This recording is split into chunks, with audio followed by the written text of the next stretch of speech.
பொள்ளாச்சியில் நடந்த ஒரு சம்பவத்தை போல கிராமப்புறத்தில் இருக்கிறதுனால நீங்க தப்பிச்சிட்டு இருக்கீங்க.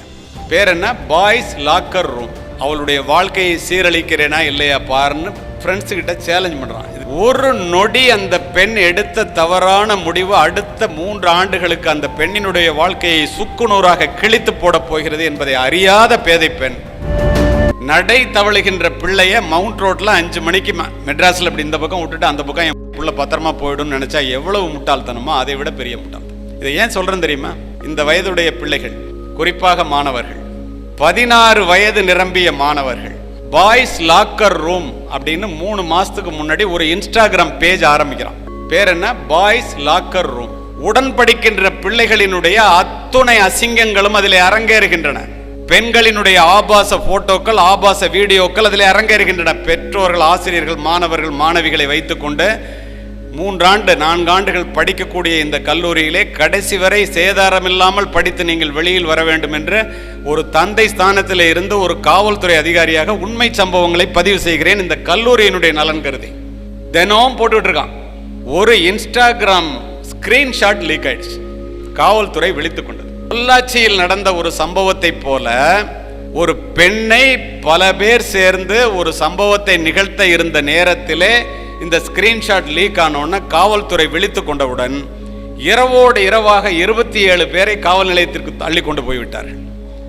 காலையிலே 54 பெற்றோர்கள் கண்ணீரும் கம்பளையுமாக வந்து, என் பொண்ணு போட்டோ பேப்பர்ல வந்துடக்கூடாது, என் பையன் பேர் வந்துடக்கூடாது, பாஸ்போர்ட் கிடைக்காது, வேலை கிடைக்காது, ஜெயிலுக்கு போயிடுவான், காப்பாத்துங்க ஐயா. 54 பெற்றோர்களினுடைய கண்ணீரும் கம்பலை.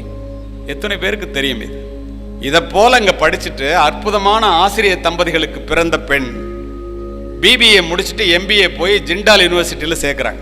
கிருத்திக், கரண், சின்கான்னு 3 பேர் வடநாட்டுக்காரன், மிகப்பெரிய கோடீஸ்வரர்கள். அந்த கிருத்திக் சொல்றான், இந்த பெண்ணை காதலிப்பதாக நினைத்து நான் அவளுடைய வாழ்க்கையை சீரழிக்கிறேனா இல்லையா பாருன்னு ஃப்ரெண்ட்ஸு கிட்ட சேலஞ்ச் பண்றான். இது சேலஞ்ச் பண்ற விஷயமா? நமக்கு அக்கா தங்கச்சி இருக்கு, அம்மா அப்பா இருக்காங்கல்ல வீட்டில், ஃபேஸ்புக்கில் ஃப்ரெண்ட் ரிக்வெஸ்ட் கொடுத்துக்கிட்டே இருக்கான்.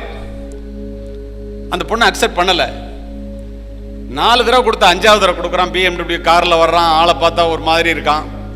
பாவம் அந்த பேதை பெண் அதை அக்செப்ட் பண்ணிடுது. ஒரு நொடி நட்பாகிறது, காதலாகிறது. நான் தான் உன்னை கல்யாணம் பண்ணிக்க போறேன்ல, ஆபாசமா ஒரு படத்தை அனுப்புங்க. இப்போ கூட 2 நாளைக்கு முன்னாடி நீங்க எத்தனை பேர் பேப்பர் படிப்பீங்கன்னு தெரியல எனக்கு.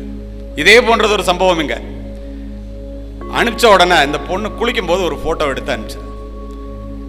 ஒரு நொடி அந்த பெண் எடுத்த தவறான முடிவு அடுத்த 3 ஆண்டுகளுக்கு அந்த பெண்ணினுடைய வாழ்க்கையை சுக்குநூறாக கிழித்து போட போகிறது என்பதை அறியாத பேதை பெண் அந்த போட்டோவை அனுப்பிச்சோன்னே ஆப்பிள் ஐக்ளவுல வச்சுட்டு யூனிவர்சிட்டி வெப்சைட்ல போட்டுருவேன் பயமுறுத்தி தான் மட்டுமின்றி தன் நண்பர்களோடு சேர்ந்து அந்த பெண்ணுடைய வாழ்க்கையை சின்ன பின்னமாக்கி விட்டார். இறந்து போய் விடுவோம் என்று நினைத்த அந்த பெண் காலை 6:30 மணிக்கு தன்னுடைய தந்தையை தொடர்பு கொள்கிறாள். அப்பதானே கூப்பிடுவீங்க அப்பாவை. என்னை போன்ற காவல்துறை அதிகாரிகளை தெரிந்த அந்த தந்தையை 7 மணிக்கு என்ன கூப்பிடுறாரு. கதறார், பதறாரு போன்ல. என்னன்னு சொல்லிட்டு அழுவுங்க. இதை சொல்றாரு.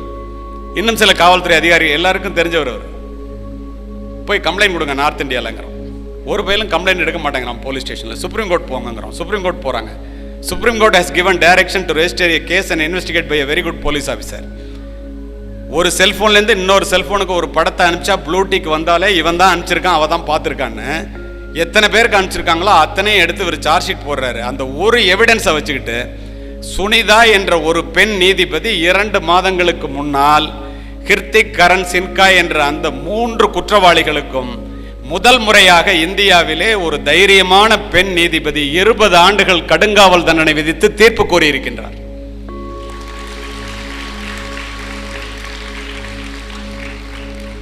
ஏதோ சாதாரணமாக சொல்லுகின்றேன் என்று நினைக்க வேண்டாம். ஜட்ஜ்மெண்ட் வந்துருச்சு. கிருத்திக், கரண், சின்கான் போட்டு பாருங்க. அப்போ எங்கே போய் கொண்டிருக்கிறோம்? இந்த செல்போன் எவ்வளவு மிகவும் பாதுகாப்பாக உபயோகப்படுத்தப்பட வேண்டியது. ஆப்பிள் போனை கண்டுபிடிச்ச ஸ்டீவ் ஜாப் சொன்னாரு, காலேஜுக்கு வந்துட்டீங்க, ஆங்கில மீடியத்தில் படிக்க போறீங்க, இங்கிலீஷ்ல சொல்லிட்டு தமிழ்ல சொல்றேன். Apple proved that a cell phone can change the world within 10 years, said Steve Jobs. It reshaped the culture, shaken up the industries, put computer in millions of packets and made it possible to know everything within a few tap on the screen. ஒரு கையை நமக்கு வேண்டியதை மட்டும் எடுத்துக்குவோம். தமிழில் ஒரு கையகல cellphone வந்து ஒரு ஆணுக்கும் பெண்ணுக்கும் இடையிலே உள்ள இடைவெளியை ஒன்றுமே இல்லாமல் ஆக்கிவிட்டது. கலாச்சாரத்தையும் பண்பாட்டையும் புரட்டி போட்டு விட்டது. நீ ஜாக்கிரதையா இருந்துக்கிறாங்கிறான். யாரு? செல்போன், ஆப்பிள் போனை கண்டுபிடிச்ச ஸ்டீவ் ஜாப்ஸ் சொல்றான். ஏன் அப்படி புரட்டி போட்டதுன்னு சொல்றான் தெரியுமா? ஒரு ராத்திரி 1:30 மணிலேருந்து 2:30 மணிக்குள்ள தீவிரவாதிகள் பாகிஸ்தான்ல இருந்து தொடர்ந்து வாட்ஸ்அப்பில் பேசி தகவல்கள் பரிமாறுகிறார்கள் என்று ஒரு தகவல் கிடைக்குது காவல்துறைக்கு. இதை எப்படியாவது கண்டுபிடிக்கணும்னு ஐஜி சொல்றாரு. நான் கமாண்ட் ஆஃப் பீசஸ்லாம் அழைச்சிக்கிட்டு, நான் டெப்டி கமிஷனர் ஆஃப் போலீஸ் சென்னையில் ரொம்ப கஷ்டப்பட்டு டேபிள் ஒர்க் பண்ணி ஒரு ஃபோன் எதுன்னு கண்டுபிடிச்சு 1 மணி நேரமாக அந்த ஃபோன் என்கேஜாக இருக்குது. மாட்டினாண்டா ஒரு தீவிரவாதின்னு சொல்லி கமாண்ட் ஆஃப் பீசஸ் அழைச்சிக்கிட்டு ராத்திரி 2 மணிக்கு போனால் அது லேடிஸ் ஹாஸ்டலில் போய் நிற்கிது. உள்ளே போனால் ஒரு பொண்ணு முக்காடை போட்டுட்டு 1 மணி நேரமாக பேசிட்டு, முக்காடை திறந்து இப்படி யூனிஃபார்மில் எங்களை பார்த்தோன்னா மயக்கம் போட்டு கீழே விழுந்துச்சு. எங்கே போய் கொண்டிருக்கிறோம்? இது எத்தனை பெற்றோர்களுக்கு தெரிகிறது? அப்போ இரவு 9 மணிக்கு மேல் போர்வைக்குள்ளே எரிகின்ற செல்போன் வெளிச்சத்தினால் பல குடும்பங்கள் இருளிலே மூழ்கி கொண்டிருக்கின்றன. கிராமப்புறத்தில் இருக்கிறதுனால நீங்க தப்பிச்சிட்டு இருக்கீங்க. அப்படியே இருங்க. தயவு செய்து நகர்ப்புறத்தை நோக்கி நகர்ந்து விடாதீர்கள். இந்த இடத்துல உங்களுக்கு இன்னொன்று சொல்றேன். இந்த காலேஜில் படிக்கும்போது லவ்ங்கிற பேரில் எல்லாத்திட்டையும் ஃபோட்டோ எடுத்து வச்சுக்கிட்டு கல்யாணம் ஆகாமல் போனதுக்கப்புறம் அவன் அந்த ஃபோட்டோவை புது கணவனுக்கு அனுப்புறது, நீ வந்து காதலனுக்கு அனுப்புறது. இதனால இப்போ கூட பார்த்துருப்பீங்க 2 நாளைக்கு முன்னாடி ஃபோட்டோவில். இதில் எத்தனை குடும்பங்கள் கெட்டு போகிறது என்கிறது தெரிகிறதா? கல்லூரிகளிலே ஒழுக்கத்தை பற்றி சொல்ல வேண்டும் என்று செயலாளர் அவர்கள் சொன்னதனால் இதனையெல்லாம் நான் பதிவு செய்கின்றேன். எங்கள் கல்லூரி அற்புதமான கல்லூரி. மாணவர்கள் மிகவும் ஒழுக்கமானவர்கள், மாணவிகள் அதை விட ஒழுக்கமானவர்கள் சார். இவங்க கெட்டு போயிடாமல் இருக்கிறதுக்கு முன்னாடி நீங்கள் பேசணும் சார், காவல்துறை அதிகாரியான்னு சொன்னதுனால இதெல்லாம் சொல்கிறேன். அப்படின்னா எவ்வளவு அக்கறை வைத்திருப்பார்கள் என்று பாருங்கள். இந்த இடத்திலே நான் உங்களுக்கு சொல்ல விரும்புவதெல்லாம், ஆப்பிள் போனை கண்டுபிடிச்ச ஸ்டீவ் ஜாப் அப்படி சொன்னது எதனால? ஒரு சொடுக்கிலே அதிவேக இன்டர்நெட் இணைப்புகள் மூலம் ஒரு சொடுக்கிலே திரையிலே வந்து விழுகின்ற ஆபாச படங்கள் என்ற வெள்ளம் அமைதியான பிஞ்சு குழந்தைகளினுடைய பண்பு நலன்களை அடித்து செல்கிறது. கவர்ச்சியை கடைவிரித்து காசு பண்ணுகிறார்கள். போன் ஃபிக்ஷன் எனும் இணையதளத்தை பார்த்த இந்திய இளைஞர்களின் எண்ணிக்கை இந்த ஆண்டு மட்டும் 2 கோடி. 2 கோடி. பசி, உறக்கம், தாகம் போல காமம் என்பதும் ஒரு உணர்வு.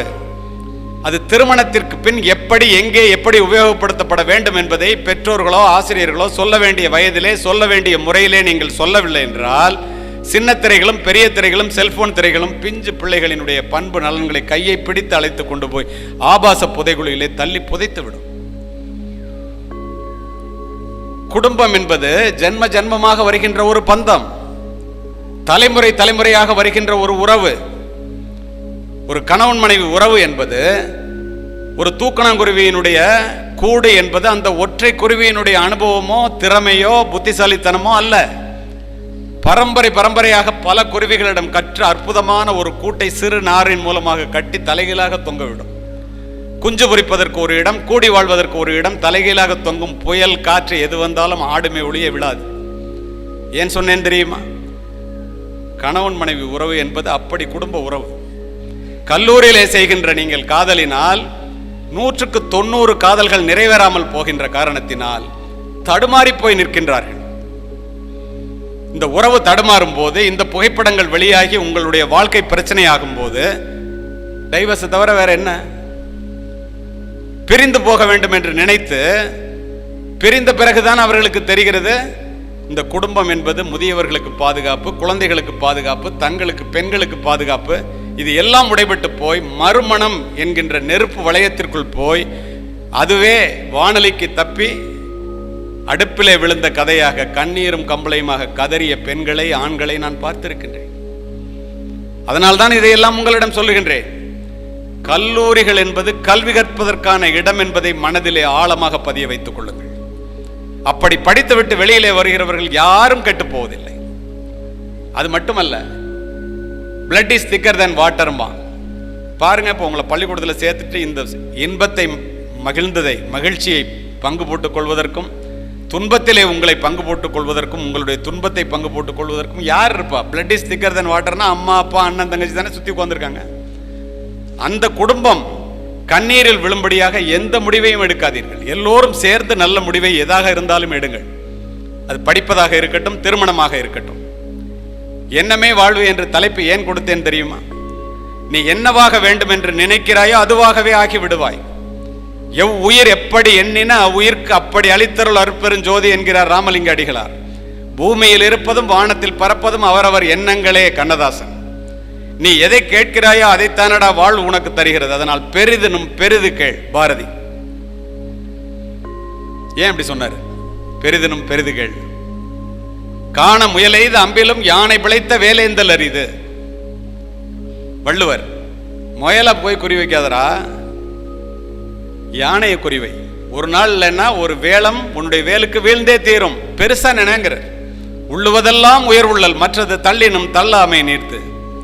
பாருங்களேன், இப்படி ஒரு கல்லூரி ஆரம்பிக்கணும்னு 20 ஆண்டுகளுக்கு முன்னால் ஒரு மனிதனுடைய சிந்தனையிலே தோன்றிய ஒன்று இன்றைக்கு ஆலமரமாக விருட்சமாக வளர்ந்து நிற்கின்றது. அந்த கல்லூரியிலே படிக்கின்ற நீங்கள் பெரிதாக சிந்திக்க வேண்டாமா? சிந்திக்கிறதுல என்ன கஷ்டம்? ஒரு மனிதனை உயர்த்துவது அவனுடைய சிந்தனை தான். ரூசோ. மனிதர்கள் தங்களுடைய எண்ணங்களுக்கு ஏற்பவே உயர்ந்த நிலையிலும் தாழ்ந்த நிலையிலும் வாழ்கிறார்கள். எமர்சன்.